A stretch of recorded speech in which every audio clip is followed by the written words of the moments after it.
صحیحین اور دوسری معتبر کتب احادیث میں مشہور اور متواتر روایتوں سے یہ واقعہ ثابت ہے کہ ہجرت سے پہلے مکہ معظمہ میں ابو جہل، ولید بن مغیرہ اور عاص بن قاتل وغیرہ کفار نے جمع ہو کر نبی کریم صلی اللہ علیہ وآلہ وسلم کی خدمت میں یہ سوال اٹھایا کہ اگر تم سچے ہو تو چاند کے 2 ٹکڑے کر دکھاؤ۔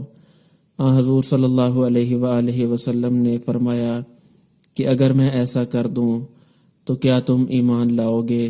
سب نے کہا ہاں۔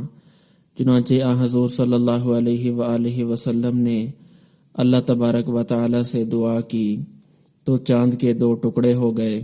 آپ صلی اللہ علیہ وآلہ وسلم نے ہر کافر کو نام لے کر پکارا اور کہا گواہ رہنا، اے فلاں گواہ رہنا۔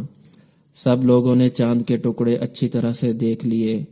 2 ٹکڑے ایک دوسرے سے اتنی دوری پر ہو گئے تھے کہ بیچ میں ہرا پہاڑ نظر آ رہا تھا۔ کافروں نے اس پر کہا کہ یہ تو جادو ہے۔ ابو جہل نے کہا کہ ہم اس معاملہ کی مزید تحقیق کریں گے۔ اگر یہ جادو ہوگا تو صرف ہم لوگوں پر ہی ہو سکتا ہے۔ جو لوگ یہاں موجود نہیں ہیں، دوسرے شہروں اور ملکوں میں ہیں، ان پر تو جادو نہیں ہو سکتا۔ اس لیے باہر سے جو لوگ آویں ان سے اس معاملہ کی تحقیق کرنی چاہیے۔ چنانچہ دور دراز کے لوگ آیا کرتے تھے اور ان سے جب چاند کے 2 ٹکڑے ہونے کا حال پوچھا جاتا تو وہ سب اقرار کرتے کہ ہاں ہم نے بھی چاند کے 2 ٹکڑے ہوتے دیکھا ہے۔ یہ معجزہ حضرت صلی اللہ علیہ وآلہ وسلم کا اتنا بڑا ہے کہ اس کے بارے میں قرآن کی یہ آیت نازل ہوئی، اقتربت الساعۃ وانشق القمر، یعنی قیامت قریب آ گئی اور چاند پھٹ گیا۔ اور اگر یہ لوگ کوئی معجزہ دیکھتے ہیں تو روگردانی کرتے ہیں کہ یہ تو چلتا ہوا جادو ہے۔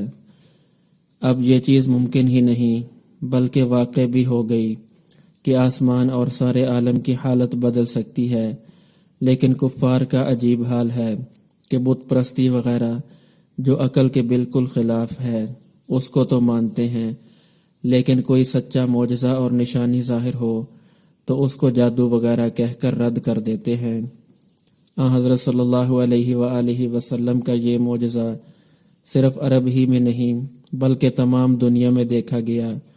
تاریخ فرشتہ میں ہے کہ ایک راجہ نے مسلمانوں سے جب قصہ سنا تو اپنے مذہب کے عالموں سے اس زمانے کے حالات کی تحقیق کی جس زمانے میں رسول اللہ صلی اللہ علیہ وآلہ وسلم مبعوث ہوئے تھے۔ برہمنوں اور عالموں نے اس زمانے کے حالات کی تحقیق کی جس زمانے میں رسول اللہ صلی اللہ علیہ وآلہ وسلم مبعوث ہوئے۔ انہوں نے ان کتابوں میں تلاش کیا تو چاند کے 2 ٹکڑے ہونے کی تصدیق کر دی۔ یہ معلوم کر کے وہ راجہ مسلمان ہو گیا۔ سوانح الحرمین میں لکھا ہے کہ صوبہ مالوا، جبکہ تاریخ فرشتہ میں لفظ مکیبار ہے، میں دریائے چنبل کے پاس ایک شہر دیبار ہے۔ وہاں کا راجہ اپنے محل کی چھت پر بیٹھا ہوا، اچانک اس نے دیکھا کہ چاند کے 2 ٹکڑے ہو گئے اور تھوڑی دیر کے بعد چاند پھر جڑ گیا۔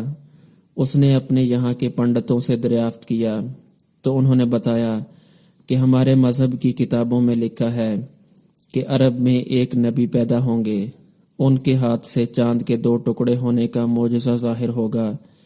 یہ معلوم کر کے اس راجہ نے اپنا قاصد رسول اللہ صلی اللہ علیہ وآلہ وسلم کی خدمت میں بھیجا اور آپ صلی اللہ علیہ وآلہ وسلم پر ایمان لایا۔ اس راجہ کا نام حضور صلی اللہ علیہ وآلہ وسلم نے عبداللہ رکھا۔ اس راجہ کی قبر شہر دیبار کے باہر اب بھی موجود ہے اور لوگ اس کی زیارت کرتے ہیں۔ اس واقعہ کو شیخ رفیع الدین رحمۃ اللہ علیہ نے بھی اپنے رسالہ شق القمر میں تاریخ فضلی سے نقل کر رکھا ہے، جس میں مالوا کے اس راجہ کا نام بھوج بتایا ہے۔ رسول اللہ صلی اللہ علیہ وآلہ وسلم کے 300 معجزات، صفحہ 130۔